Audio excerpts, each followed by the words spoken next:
Jen Psaki tries to make this distinction between a quid pro quo that is related to a political interest versus a quid pro quo that is related to a national interest or in the interest of our country. My question to you, we read this transcript. We know President Trump asked for a favor relating to investigations into meddling in the United States presidential election from 2016. How on earth could a Democrat argue that that is only in Trump's political interest and that knowing who and what and how foreign entities meddled in our presidential election is not in the interest of our country?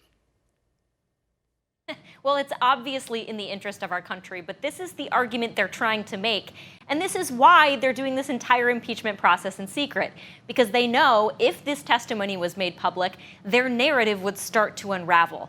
Because you have numerous agency officials, administration officials testifying, many times saying there was no quid pro quo. We were legitimately looking into election meddling. This doesn't fit their narrative, so they're doing it in secret. But what's interesting about this whole thing is that, of course, we use quid pro quos all the time.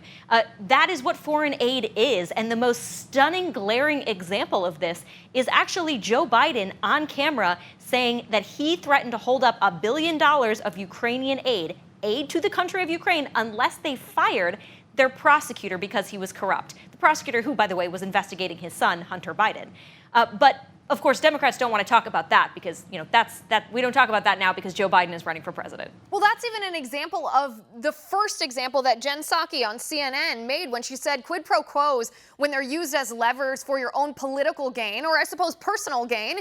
In the case of Joe Biden on that video, he didn't want both his own political interests or his son, the personal interests of his son to be damaged by this prosecutor in the Ukraine. That's an example of the first kind of quid pro quo, the kind that's probably inappropriate. The second kind, as it relates to the national interest, corruption that's happening in other countries, especially when it involves our election process or individuals who are American citizens, that is in the interest of our country. And I don't understand how Democrats can deny, after telling us that Russian meddling is a threat to our democracy and hacking Mitch McConnell for not bringing up their so-called election security bill in the Senate. After all of that rhetoric, how can they possibly argue that President Trump shouldn't be doing everything he can to get to the bottom of what happened in 2016?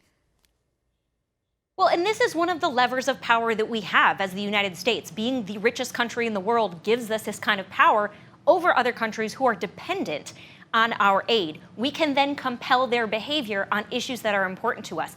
And that transcript shows President Trump pulling that lever of power, as has every president before him, to say, look, on this issue of election meddling, which, as you point out, is incredibly high stakes, we need Ukrainian cooperation.